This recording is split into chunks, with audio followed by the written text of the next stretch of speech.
La lecture philosophique par Mathieu Guglielmino. Un podcast pour faire vivre le savoir des philosophes dans ce qu'il y a de plus vivant, la parole. Cette semaine, une lecture de Gaston Bachelard, La formation de l'esprit scientifique, publié en 1938.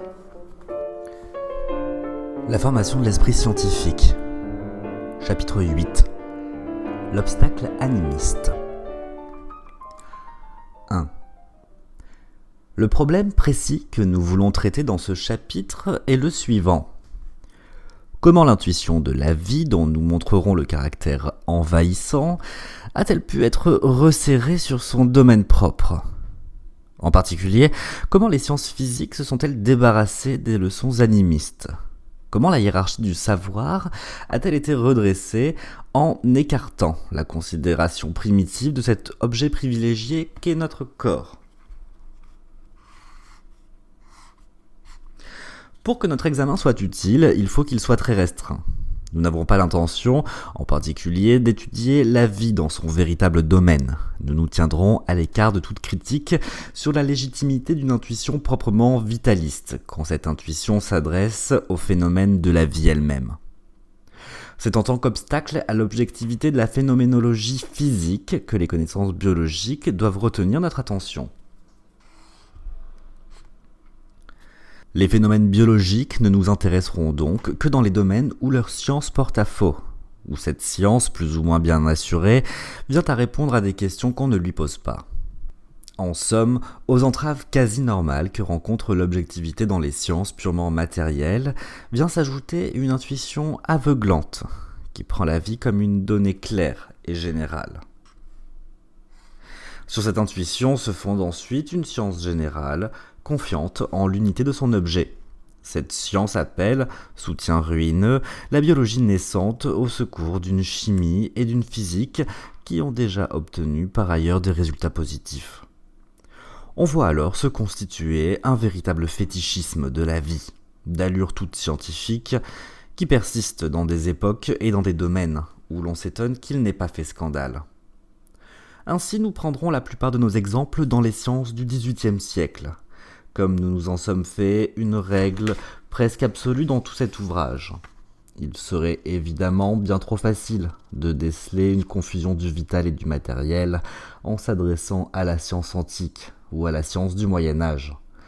Notre travail ne peut être utile que s'il se place à l'instant où l'intuition se divise, où la pensée objective se rétracte et se précise, où l'esprit scientifique fait son effort d'analyse et de distinction, et où il détermine l'exacte portée de ses méthodes. 2. Ce qui peut sans doute montrer le plus clairement le caractère mal placé du phénomène biologique, c'est l'importance donnée à la notion des trois règnes de la nature et à la place prépondérante qu'on donne aux règnes animal et végétal à l'égard du règne minéral.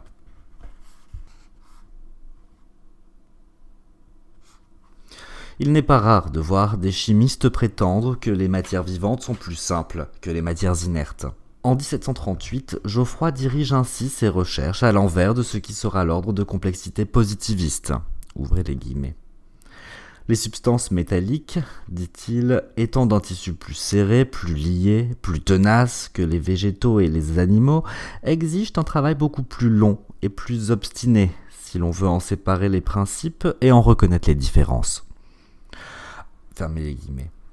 À la fin du XVIIIe siècle et même au début du XIXe siècle, les chimistes ont une tendance à étudier directement les matières organiques. En 1788, Lavoisier distille encore la cire, l'huile, l'ivoire, l'amidon, la viande, concurrément au sulfate de fer calciné. Dans la chimie de Fourcroy, la place faite à une étude directe des matières organiques est importante. De même dans la chimie de Berzelius. Tout ce qui est fondé sur l'analogie des trois règnes l'est toujours au préjudice du règne minéral. Et dans le passage d'un règne à l'autre, c'est le but et non la cause qui est le thème directeur, en suivant, par conséquent, une intuition valorisante. Lavoisier est préoccupé de la correspondance des règnes. Il écrit, ouvrez les guillemets, « Par quel procédé la nature opère-t-elle cette merveilleuse circulation entre les trois règnes ? Comment parvient-elle à former des substances combustibles, fermentescibles et putrescibles avec des minéraux qui n'avaient aucune de ces propriétés ? Ce sont là jusqu'ici des mystères impénétrables. On entrevoit cependant que la végétation et l'animalisation doivent être des phénomènes inverses de la combustion et de la putréfaction. Fermez les guillemets. Notons en passant que le même texte que nous prenons dans l'ouvrage de Berthelot est cité par Claude Bernard dans ses leçons sur les phénomènes de la vie. De telles vues montrent bien à quel niveau de généralité mal définie se déplace la pensée d'un expérimentateur célèbre dès qu'il suit les thèmes caractéristiques de la philosophie purement biologique. Sur le solide terrain de l'étude de la matière inerte, le phénomène inverse de la combustion n'est pas la végétation, c'est la réduction. À l'union du carbone et de l'oxygène réalisée dans une combustion s'oppose la séparation du carbone et de l'oxygène réalisée par une réduction. Mais pour un esprit du XVIIIe siècle, la végétation est une entité si primordiale qu'elle doit être placée à la base d'un processus chimique fondamental. De même, la fausse dialectique de l'animalisation et de la putréfaction ne s'explique pas sans la valorisation de la vie et de la mort. On ne cesse de passer d'un règne à un autre, même pour les fonctions de détail. L'abbé Poncelet écrit, ouvrez les guillemets, la putréfaction est aux plantes ce que la mastication est aux animaux, fermez les guillemets.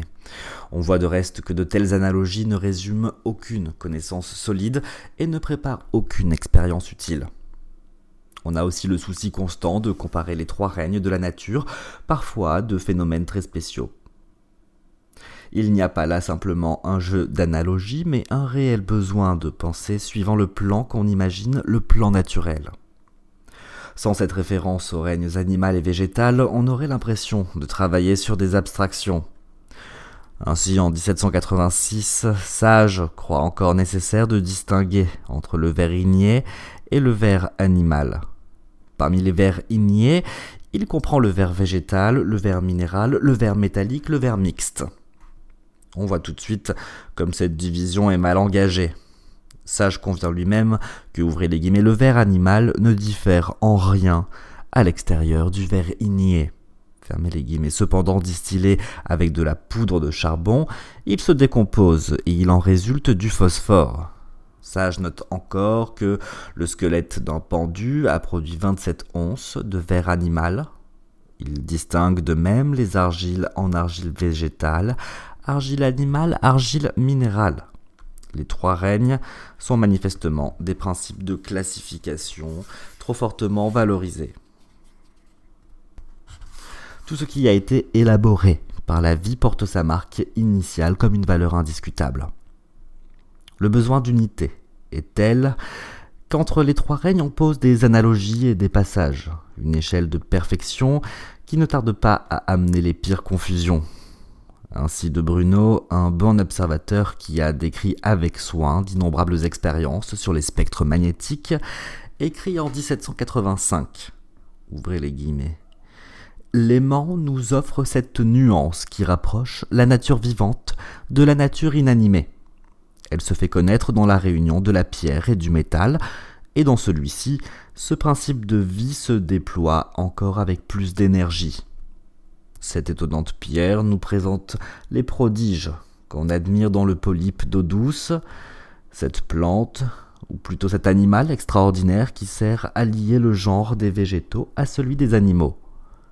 L'aimant est comme lui susceptible d'être coupé parallèlement ou transversalement à son axe, et chaque nouvelle partie devient un aimant. C'est la nature active qui travaille dans le silence et d'une manière invisible. » Fermez les guillemets. Pour Bonnet, les amiantes forment le passage des solides bruts aux solides organisés. Il dit qu'il n'y a pas loin de l'amiante à la truffe. Ce souci d'établir des correspondances montre bien clairement qu'on pense très souvent les phénomènes physiques en les appliquant sur les phénomènes plus saillants, mieux illustrés de la vie. 3. La nature, dans tous ces phénomènes, est impliquée dans une théorie générale de la croissance de la vie. En 1722, Henkel publie à Leipzig un ouvrage intitulé Flora Saturnitans, où il développe l'analogie du règne végétal et du règne minéral. De tels livres ne sont pas rares. Ils ont d'ailleurs l'immobilité des livres de philosophie générale. En 1760, le livre est encore traduit par le baron d'Holbach. Ce sont les végétaux qui donnent les leçons de classification et, partant, les idées directrices. Auguste Comte dira encore qu'on ne peut bien comprendre les principes d'une bonne classification si l'on n'a pas la pratique des sciences de la vie. Il demandera aux chimistes philosophes de se mettre à l'école de la science de la vie. Cette inversion de l'ordre de complexité croissante montre assez clairement la persistance d'un privilège plus ou moins conscient au profit des phénomènes de la vie. Tout ce qui pousse insensiblement est mis au compte d'une végétation. Bourdieu, qui en était venu à retrouver dans le corps humain les différents règnes de la nature, attribuait au règne végétal, ouvrez les guillemets, les ongles, les cheveux, les poils. 1768. Il semble que la végétation soit un objet vénéré par l'inconscient. Elle illustre le thème d'un devenir tranquille et fatal. Si l'on voulait étudier systématiquement cette image privilégiée du devenir, on verrait mieux la juste perspective d'une philosophie toute animiste, toute végétale, comme nous paraît être la philosophie de Schopenhauer. Des animismes généralisés qui passent pour des philosophies géniales prennent sous la plume de médecins une allure de pauvreté insigne. Ainsi, en 1787, un médecin de Bordeaux, de Zèze, inscrit sans précaution les phénomènes les plus divers au compte d'une, ouvrez les guillemets, substance propre qu'il nomme substance vivante et qui circule dans toute la nature, à peu près comme la substance ignée dont Buffon avait déjà parlé. Mais ce dernier supposait seulement à sa substance ignée une capacité essentielle pour donner la vie. Il ne lui attribuait pas la vie proprement dite. De Zèze, au contraire, prétend formellement qu'une substance vivante, par elle-même, exerçant plus ou moins sa propriété, selon les organisations dans lesquelles elle est employée, circule dans toute la nature, comme la substance du feu, comme le calorique. Fermez les guillemets.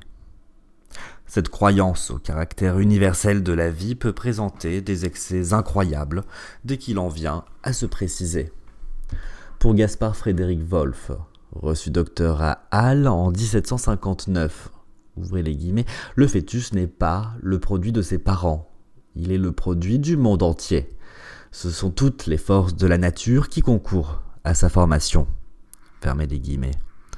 Alberti, né à Nuremberg en 1682, prétend que, ouvrez les guillemets, le père maigrit quand le fœtus prend son plus grand accroissement, et qu'il fixe au 8e mois, et qu'à partir de ce temps, c'est toujours aux dépens du père qu'il se développe. Fermez les guillemets. Ainsi, la vie ne s'enferme pas dans l'être qu'elle anime. Elle se propage non seulement de génération en génération, le long de l'axe du temps, mais aussi dans l'espace, comme une puissance physique, comme une chaleur matérielle.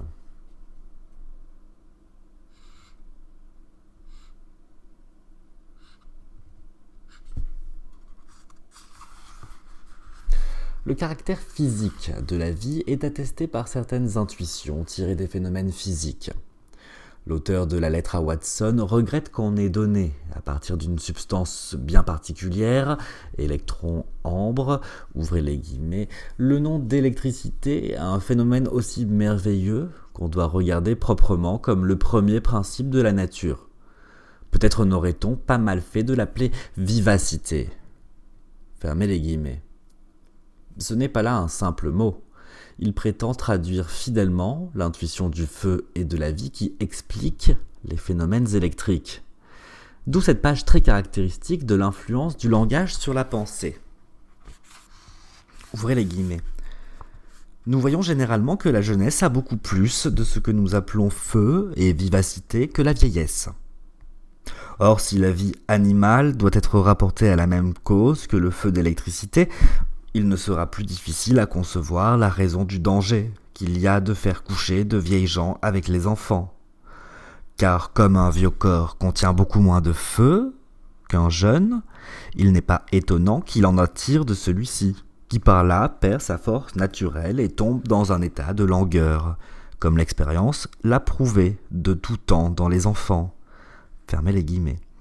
Et l'auteur continue en découvrant avec la même facilité, en s'appuyant sur une théorie de la vivacité, comment les rhumatismes viennent aux hommes et la nielle aux arbres. Le mot vie est un mot magique, c'est un mot valorisé. Tout autre principe pâlit quand on peut invoquer un principe vital. Le livre du comte de Tressan, 2 tomes de 400 pages chacun, établit une synthèse qui réunit tous les phénomènes sur la seule intuition d'une matière vive, qui commande à une matière morte. C'est parce que le fluide électrique est cette matière vive qui l'anime et meut tout l'univers, les astres et les plantes, les cœurs et les germes. Il est la source de tout essor, de toute fermentation, de toute croissance, car il est répulsif à lui-même. Dans une telle œuvre, on peut facilement surprendre l'intuition d'une intensité en quelque sorte indéfinie, inépuisable, par laquelle l'auteur condense une valeur vitale sur un infiniment petit matériel. Sans aucune preuve, par la simple séduction d'une affirmation valorisante, l'auteur attribue une puissance sans limite à des éléments.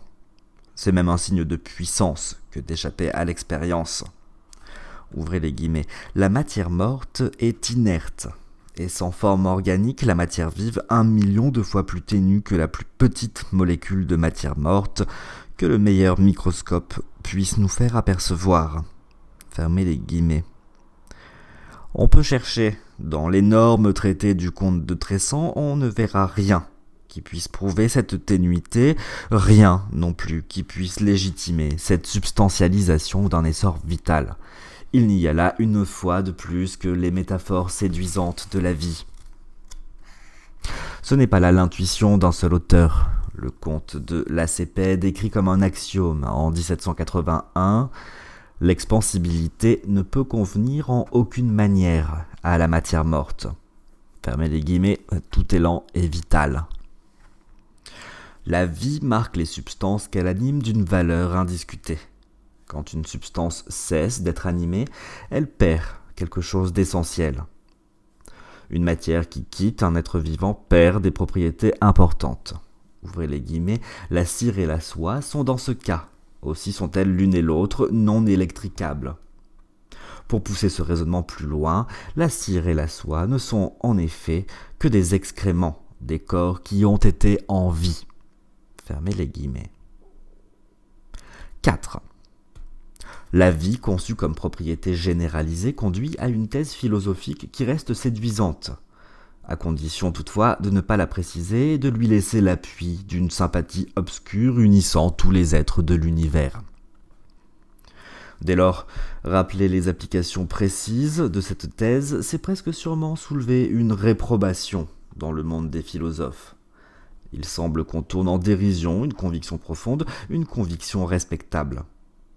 Combien donc étaient différents les temps où la thèse de la vie universelle pouvait se préciser sans gêne ? Nous allons étaler quelques-unes de ces précisions intempestives pour bien désigner un état d'esprit révolu. Dans ce paragraphe, nous réunirons diverses citations attribuant la vie aux minéraux. Madame Metzger n'a pas manqué de signaler cette attribution.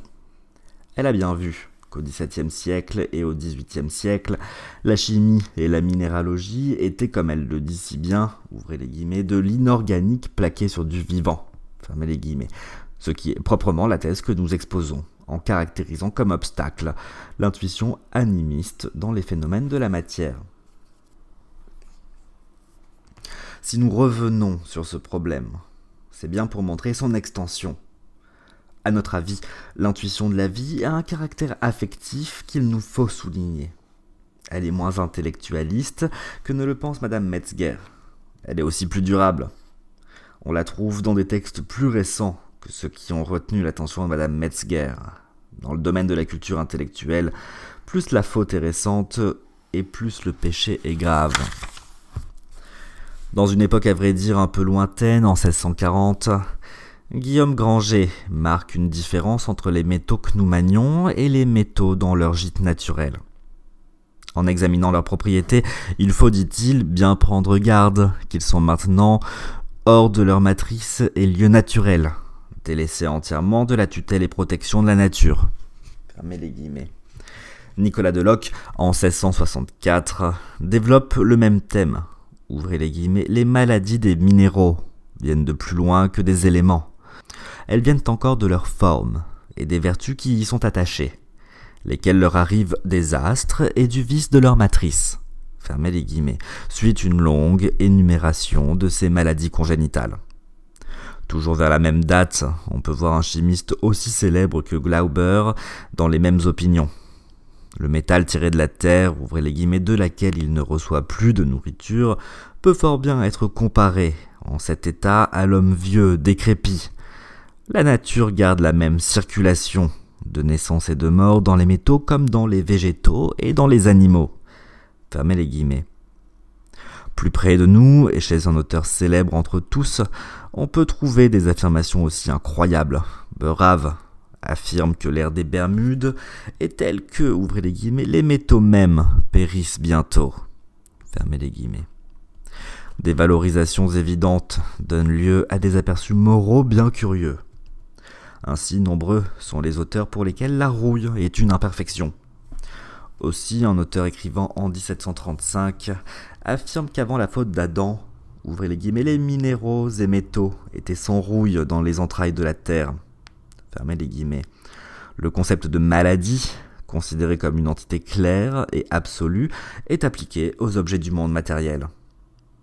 Tard, dans le XVIIIe siècle, en 1785, De Bruno, dans un livre d'expérience souvent très exact, écrit, ouvrez les guillemets, la rouille est une maladie à laquelle le fer est sujet. L'aimant perd sa vertu magnétique lorsqu'il est rongé par la rouille. On en voit qui reprennent une partie de leur force lorsqu'on en a enlevé la surface attaquée par cette maladie, fermez les guillemets. En 1737, un auteur anonyme qui par ailleurs montre assez d'esprit critique écrit, ouvrez les guillemets, il y a des mines où les métaux encore imparfaits se perfectionnent. Enfin souvent, on ferme les creux où l'on avait trouvé des matières métalliques qui n'étaient pas formées entièrement. Dans la suite des temps, on y a trouvé des mines très riches. Fermez les guillemets.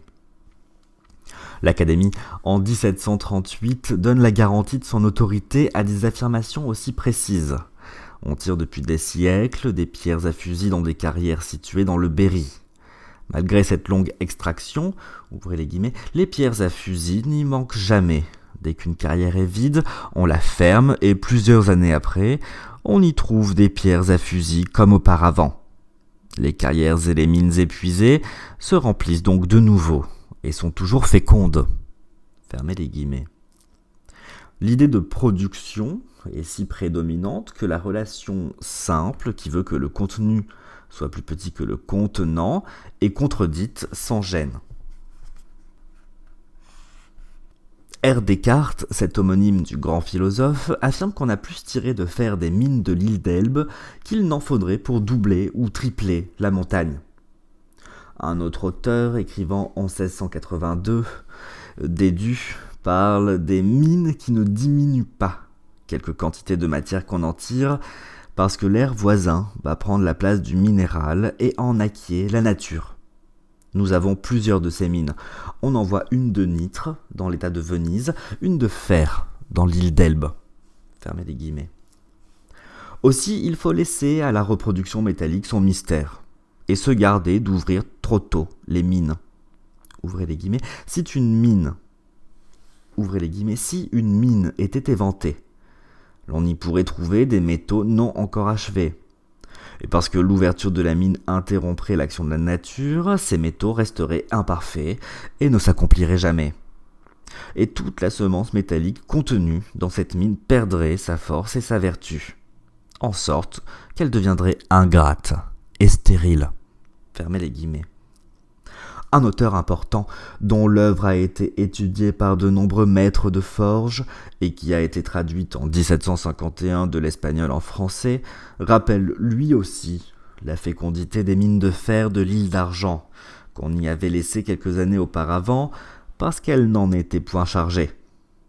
Ce fait arrive tous les jours et l'abondance est si continuelle qu'on ne peut l'attribuer qu'à l'action de la semence végétative de l'argent. Fermez les guillemets. Parfois, l'on trouve des tentatives de rationalisation, qui s'appuie sur des comparaisons faciles. D'après Eke, ouvrez les guillemets, les minéraux croissent et renaissent à la manière des plantes, car si les boutures de celles-ci prennent racine, les débris des pierres ou des diamants qu'on a taillés, étant enfouis en terre, reproduisent d'autres diamants et d'autres pierres au bout de quelques années. À la fin du XVIIIe siècle, les mêmes affirmations sont encore possibles. En 1782, Pott relate plusieurs cas de fécondité minérale. Ouvrez les guillemets. Tous ces faits, dit-il, prouvent la reproduction successive des métaux. En sorte que les filons qui ont été exploités anciennement peuvent, au bout d'un certain temps, se trouver remplis de nouveau de matière métallique. Fermez les guillemets. Crosset de la Homerie rapporte que dans certains pays, on répand dans la mine usée, ouvrez les guillemets, des cassures et des limures de fer. Fermez les guillemets, bref, on sème du fer. Après cette semaille, on attend 15 ans, puis, à la fin de ce temps, on en tire une très grande quantité de fer.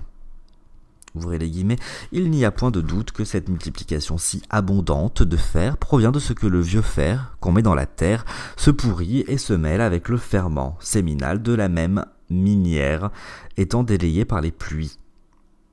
De sorte que l'essence séminale du vieux fer étant dissoute et déliée des liens qui la tenaient enfermée, agit à peu près de même que les autres semences, attirant à soi comme un aimant, échangeant en sa propre nature l'air, l'eau et le sel de terre, qui se convertissent en fer par la suite des temps. Fermez les guillemets. Malgré d'assez nombreuses recherches, nous n'avons pas trouvé, dans des livres du XIXe siècle, des affirmations similaires. Le mythe de la fécondité des mines est de toute évidence incompatible avec l'esprit scientifique.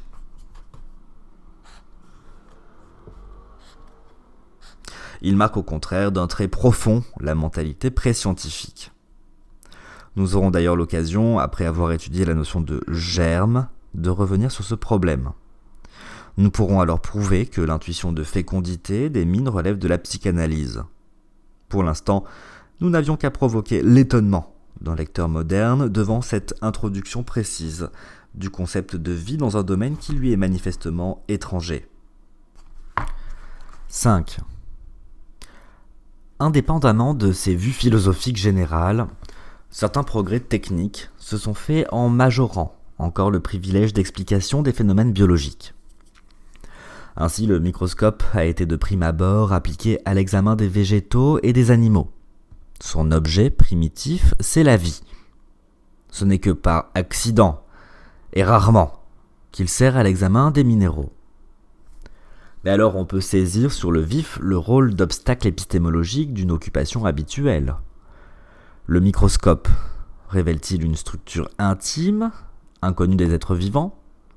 Aussitôt s'établit une curieuse réciproque. Si le microscope décèle une structure dans un minéral, cette structure est l'indice, pour un esprit pré-scientifique, d'une vie plus ou moins obscure, plus ou moins ralentie, en sommeil ou en attente. Parfois, cet indice ne trompe pas. Quand on découvrira l'origine animale des coraux, on trouvera cette découverte toute naturelle.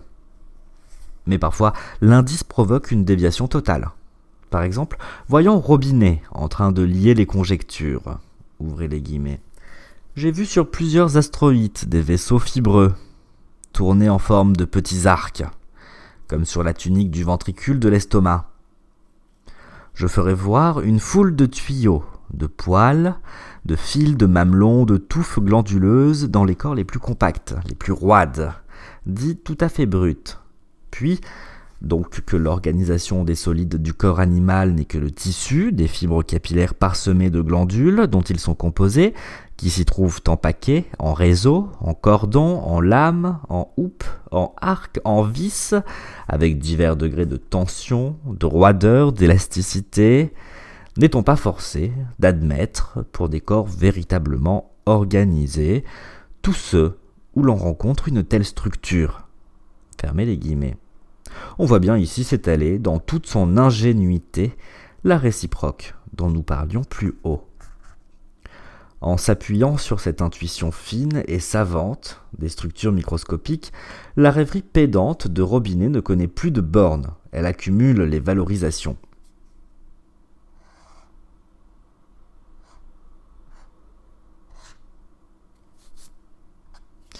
Ouvrez les guillemets.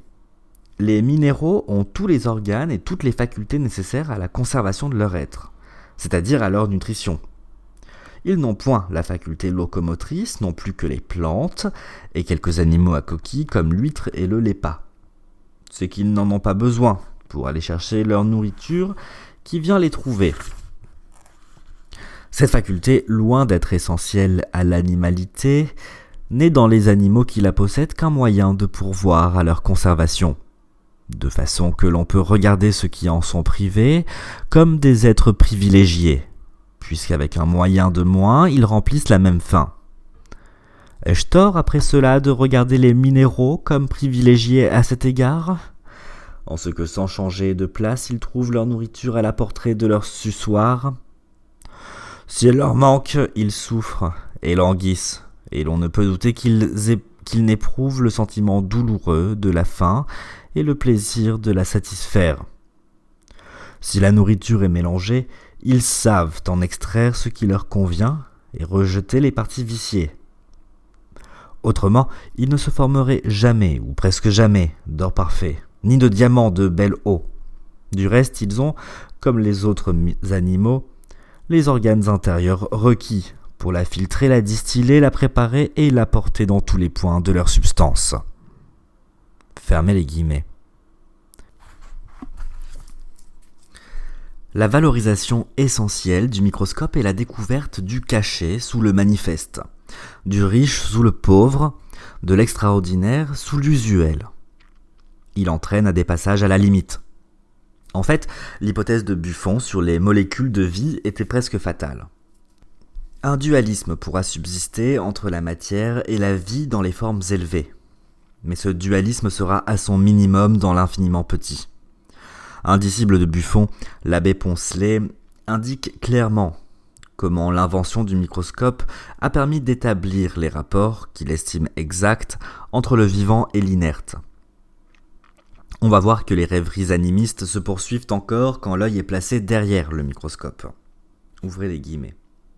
Avant l'invention du microscope, on ne jugeait de la matière que d'après quelques rapports très vagues, très palpables, très grossiers, comme son étendue, sa divisibilité, son impénétrabilité, sa forme extérieure, etc. Mais depuis l'invention de cet instrument admirable, on a découvert des rapports nouveaux, et jusqu'alors inconnus, qui ont ouvert à la philosophie une carrière bien intéressante. À force de varier, de répéter, de tourner les observations en tous sens, on est parvenu à analyser la matière presque à l'infini. On y a réellement aperçu des particules répandues partout, toujours en mouvement, toujours vivantes, et des particules pour ainsi dire mortes, et dans un état d'inertie. De là, on a conclu que la matière était essentiellement douée de deux puissances. L'une active, l'autre résistante, que l'on peut regarder comme deux principaux agents de la nature. Fermez les guillemets. On pose ainsi une équivalence gratuite de l'activité à la vie. Un mouvement vif est un signe de vivacité, donc de vie.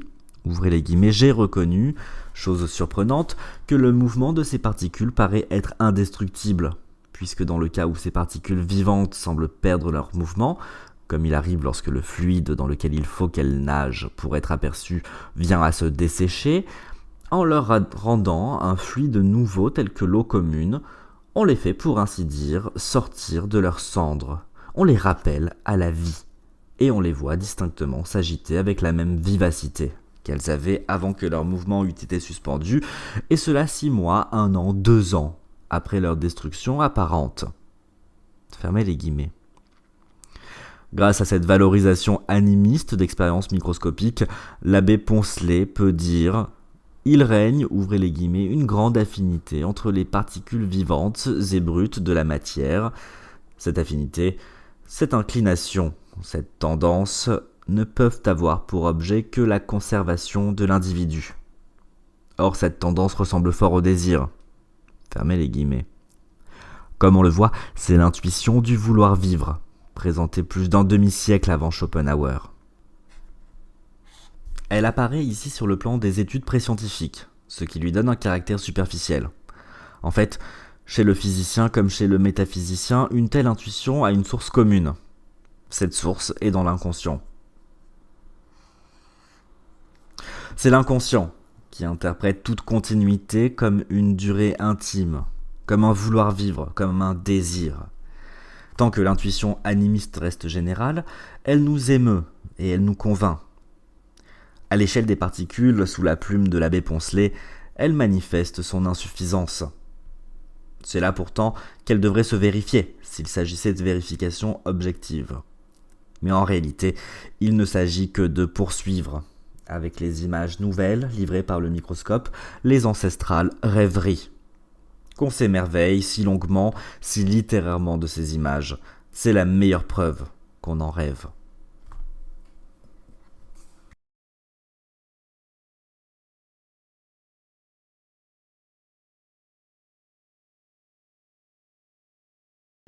« 6. Mais nous allons essayer d'augmenter la précision de nos remarques en mettant en lumière un renversement total des moyens d'explication. Nous allons montrer, en effet, qu'à un certain stade du développement préscientifique, ce sont les phénomènes biologiques qui servent de moyens d'explication pour les phénomènes physiques. Et cette explication n'est pas une simple référence à l'obscure intuition de la vie, à la sourde émotion des satisfactions vitales. Elle est un développement détaillé qui applique le phénomène physique sur le phénomène physiologique. Plus que le mécanisme objectif, c'est le mécanisme corporel qui sert d'instructeur. Parfois, comme nous en donnerons de nombreux exemples, le corps humain est, dans toute l'acception du terme, un appareil de physique, un détecteur chimique, un modèle de phénomène objectif. Donnons d'abord un exemple d'une image anatomique privilégiée. Tel nous paraît le cas des veines et des poils. Un expérimentateur d'une grande habileté comme Fuchs garde, à la fin du XVIIIe siècle, des intuitions aussi naïves que les intuitions de Descartes sur l'aimant. Tandis qu'avec patience, en multipliant et diversifiant les touches, Fuchs fabrique les meilleurs aimants de l'époque. Il explique tous les jeux différents du magnétisme par les mouvements d'un fluide dans les pores de l'aimant qu'on conçoit unanimement formés de tuyaux contigus, parallèles et hérissés, comme les veines et les vaisseaux lymphatiques et d'autres conduits destinés pour la circulation des humeurs dans l'économie animale, de petits poils ou soupapes qui, couchés dans le même sens, donnent un libre passage au fluide qui s'insinue dans les pores suivant la même direction et se refuse, au contraire, à tout mouvement en direction opposée. Fermez les guillemets. Ainsi, il frotte ses aimants comme il caresse son chat. Sa théorie ne va pas plus avant que son geste. Si le geste est plus pénible, Fuchs renforce l'image.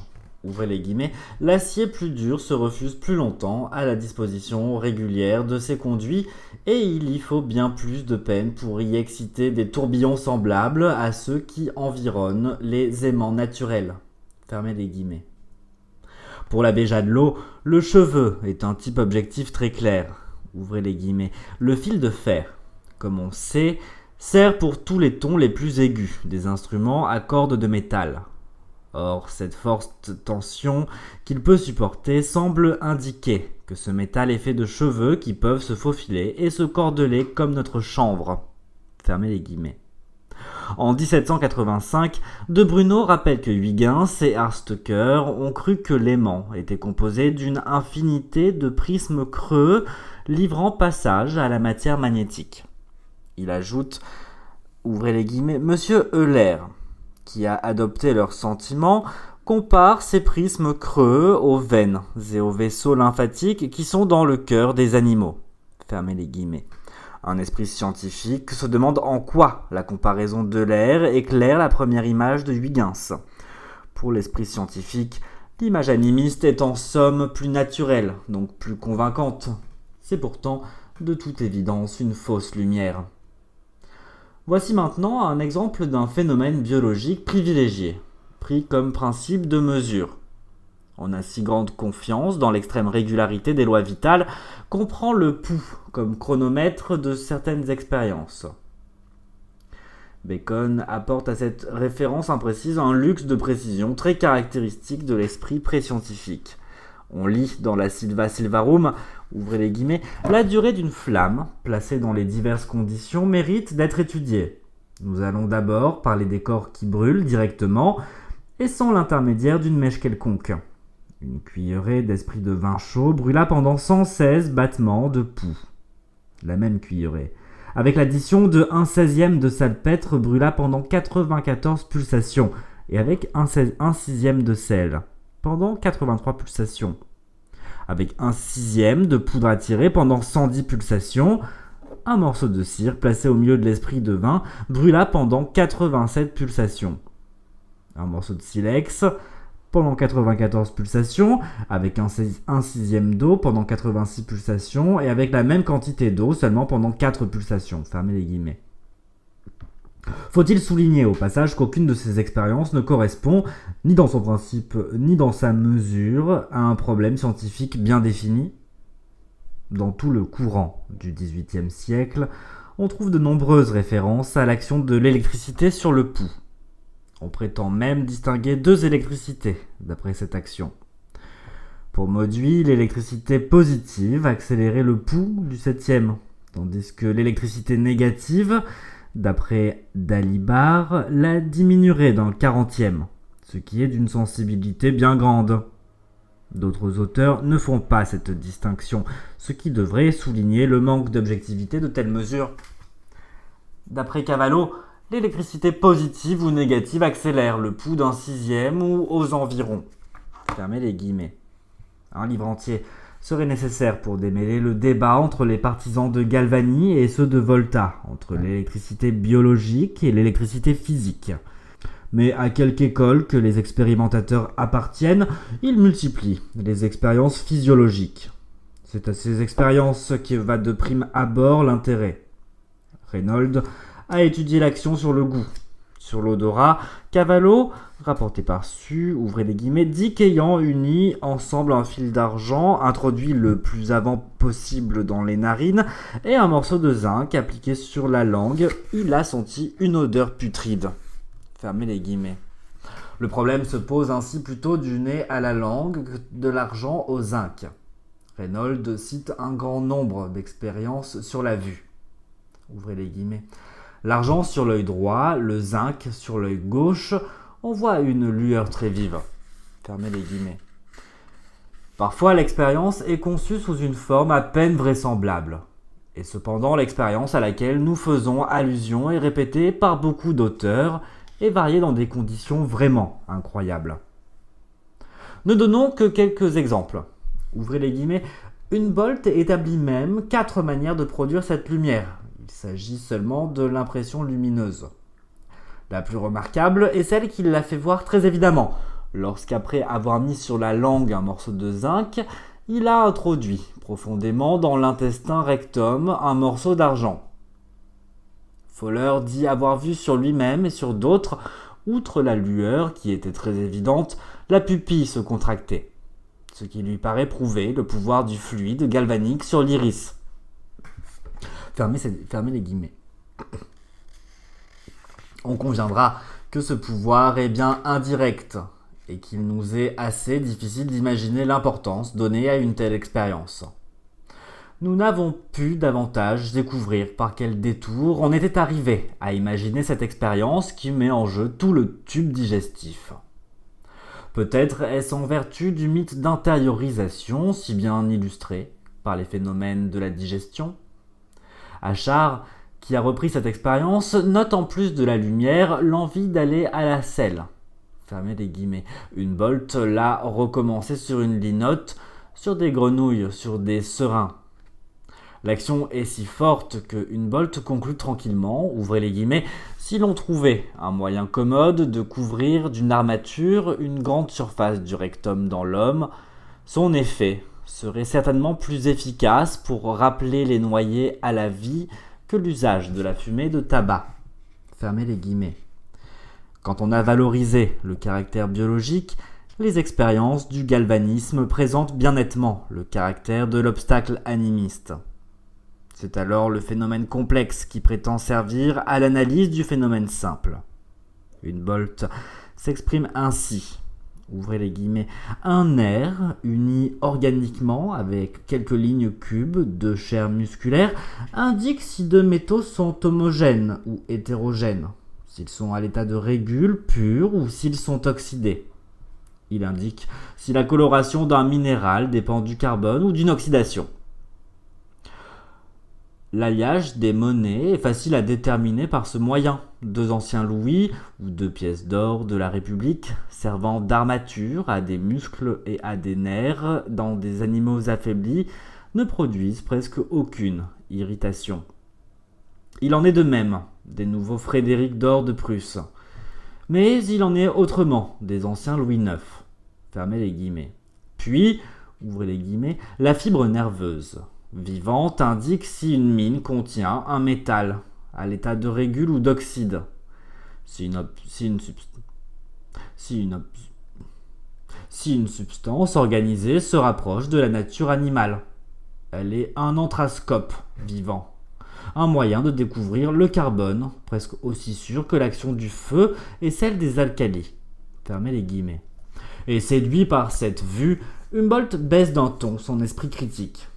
Il est bien prêt d'accepter ce qu'on a rapporté, ouvrez les guillemets, de l'homme merveilleux de Touvenel, qui était en même temps un hydroscope, un anthrascope et métalloscope vivant. Fermez les guillemets. Aux hommes les plus cultivés, il suffit parfois d'un commencement ou d'un prétexte de rationalisation pour accepter la science de la baguette magique. Humboldt se mit lui-même en expérience pour attester la spécificité des fluides galvaniques, unissant ainsi l'intuition animiste et l'intuition substantialiste. La question précise qu'il se propose de résoudre est la suivante. Le fluide galvanique de certains animaux diffère-t-il essentiellement de celui d'autres animaux ? Voici la réponse. Ouvrez les guillemets. Un fil de fer qui servait à établir communication entre des parties de mon dos où la peau était mise à nu et munie d'armature, produisit une irritation très sensible dans l'organe du goût sur plusieurs personnes qui assistaient à mes expériences. Il n'y eut jamais d'irritation de cette espèce lorsqu'on répéta le même essai avec des cuisses de grenouille.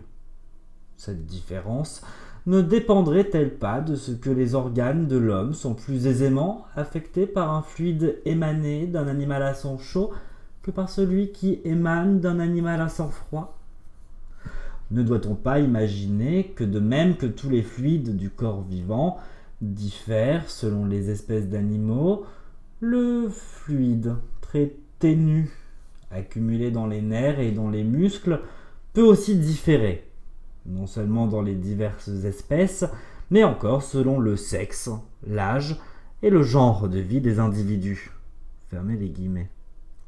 Comme on le voit, loin de se diriger vers l'étude objective des phénomènes, on est plutôt incliné, par les intuitions animistes, à individualiser les phénomènes, à accentuer le caractère individuel des substances marquées par la vie.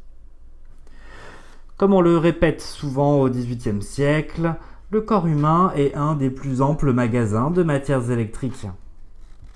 Aldini regarde tous les êtres vivants comme autant de piles animales, et il croit que le fluide électrique a sur tous nos liquides et sur les organes sécréteurs une action dont les effets nous sont encore inconnus.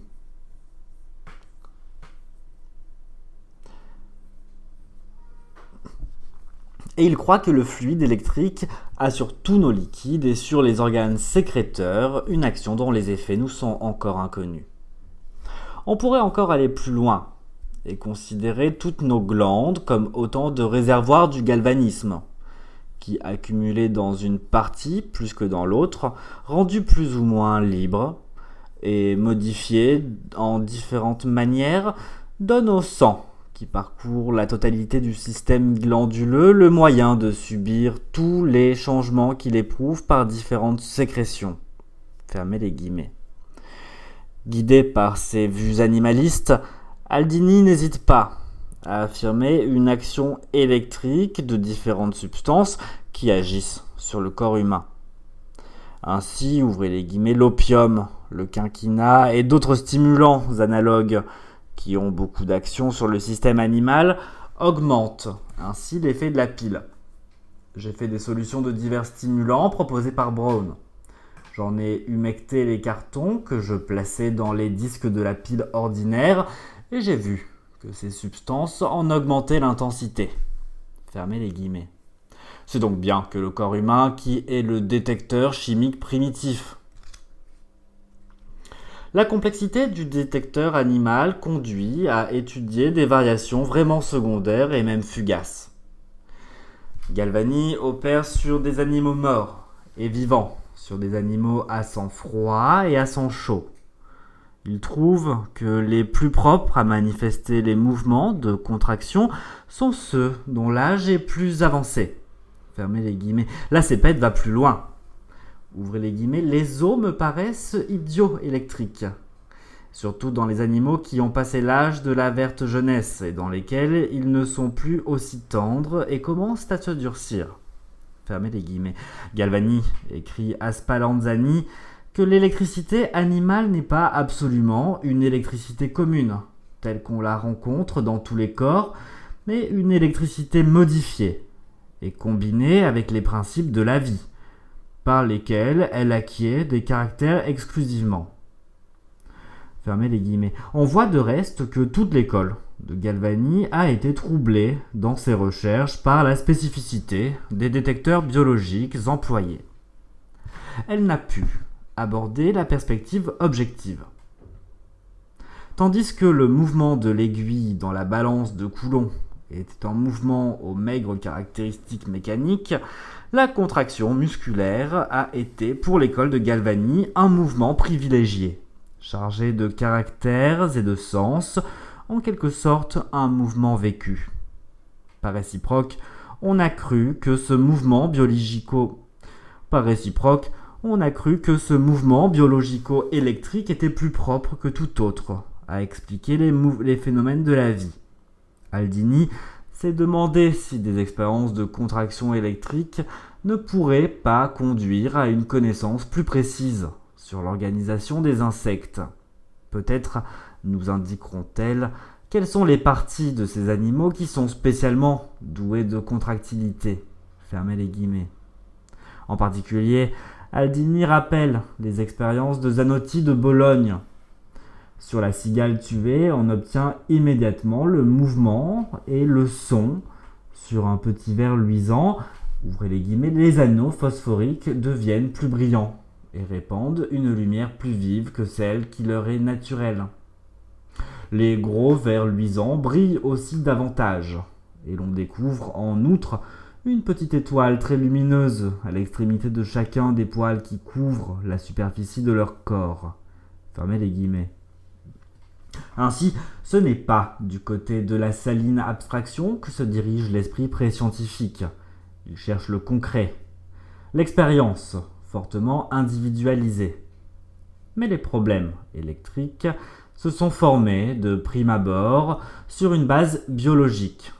Et l'on peut excuser le biologiste Galvani d'avoir continué la pratique de son propre métier, tandis qu'il rencontrait des phénomènes d'un ordre nouveau et inconnu. Nous allons donc essayer de caractériser l'obstacle animiste sur un thème plus naturel. Nous allons étudier, dans un chapitre spécial, la fausse clarté apportée dans la connaissance objective par le thème de la digestion.